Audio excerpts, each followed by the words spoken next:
ไอ้ต้อมฆาตกรฆ่าหันศพยิ้มบ่ออกแล้วถึกเขาสิหุ่มกระทืบเพิ่นดีหยังวะสมพอดีตำรวจพาออกแต่เช้าแต่5 โมงเช้าออกไปทำแผนรับสารภาพคิดว่าสิบ่มีคนโอ้พี่น้องป้องปายค่ะมารอท่าเกือบโดนลุมประสะทันอืมเปลี่ยนเสื้อใหม่ใส่หมวกกันน็อกใส่เสื้อเกราะเต็มสุดตำรวจป้องกัน4-5 คนญาติพี่น้องเขารุมกระทืบเพิ่นตายบักต้อมเขาสิลงกระทืบมึงบูซ่าบ่ได้แล้วมีหมอหนึ่งจักมาแต่ใส่จักแม่นพี่น้องบ่จักแม่นญาติบ่หรือพี่น้องแก้เสื้อสักลายเต็มตู้ปาโตดมาใส่อันตำรวจก็มาไขรถตู้ลงมากำลังสิเอาไอ้ต้อมลงจากรถมาหมอนั้นลูบมาใส่แก้เสื้อสักลายเต็มตู้โอ้20 ปีเจอกันห้องไปใส่อีกมึงตายบักต้อมนี่กรรมเริ่มมาแล้วผู้ใดก่ออันใดกรรมตอบสนองเจ้าเฮ็ดดีก็ได้ดีเจ้าเฮ็ดบ่ดีก็ถามมาฟังถามมาเบิ่งเด้อคิดญาติพี่น้องหมดคือสิเป็นคนไทยเขาเจ้าเบิ่งข่าวแหละเขาเจ้าเห็นแล้วเขาเจ้ามึนมันโหดเหี้ยมโพดมันก็เลยมึนมันจากมันก็เลยลูบใส่ตำรวจก็มาห้ามไว้หม่อมไปแล้วบ่เพิ่นน่ะเอ้ยบ่คือจับตอนทับอินมาแต่หนองคายเห็นหน้าแล้วลื่นอยู่บางมาดคิดแบบเพิ่นผู้หนึ่งที่เพิ่นได้ชนะกำลังเป็นคนดังเด้นักข่าวมาหุ่มห่อเพิ่นได้สัมภาษณ์เพิ่นโอ้กูดังแล้วบัดนี้ว่าสิเว้าแหละหมอนี่คือสิเป็นคนที่ว่ามีปมด้อย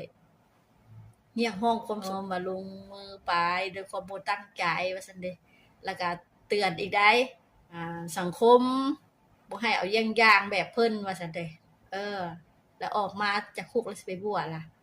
แล้วมึงสิได้ออกบ่ล่ะบัดนี้มึงยังสิคิดว่ามึงสิได้ออกอยู่บ่ล่ะโทษหนักปานนี้ตะขังคันบ่ประหารก็ติดคุกตลอดชีวิตนั่นแหละยามใดล่ะคันบ่ตายคาคุกเข้าไปนี่เขาก็กระทืบเพิ่นแล้วก็เจ็บโซจอยหอมผอมแห้งขึ้นมาแล้วก็อุกหลายเนาะคนเฮาติดคุกไผว่าบ่อุกเนาะมันก็อุกหั่นแหละติดพยาธิบ่เป็นเจ็บโซขึ้นมาล่ะหน่อยบ่มีผู้ใดตายไปซื่อๆหั่นแหละคนเฮาอันนั้นบ่เห็นโลงศพแล้วบ่ล้างน้ำตาขึ้นมาได้มันก็เอาหยังบ่ได้แล้วแก้ไขหยังบ่ได้แล้วพูดมาหั่นแล้วนะเจ้านะให้อภัยบ่ได้แหละปานนี้ล่ะไปเบิ่งคลิปนำกันแต่อย่าหัวบักเสือละบักโอ้กันตำรวจบ่ห้ามไว้ให้มึงตายบักต้อมมึงตายนำบัก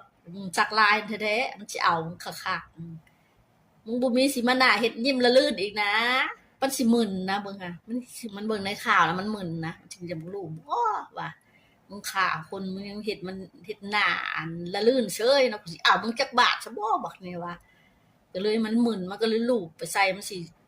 เอาเพิ่นคักๆคันเพิ่นบ่ฆ่าหมวกกันน็อกโอ้ยยัดถือกำปั้นมันอยู่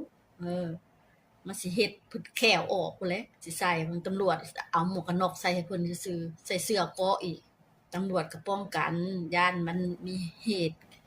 เกิดทำร้ายกันขึ้นอีกมันสิได้เป็นวุ่นวายเป็นคดีขึ้นมาอีกหั้นนะก็หน้าที่ของเขาเนาะ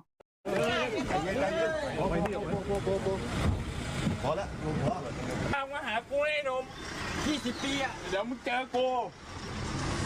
ข้างในมึงรอรับมึงอยู่แล้วพอแล้วลุงพอแล้วมาหากูไอ้หนุ่ม20 ปีอ่ะเดี๋ยวมึงเจอกูข้างในมึงรอรับมึงอยู่แล้ว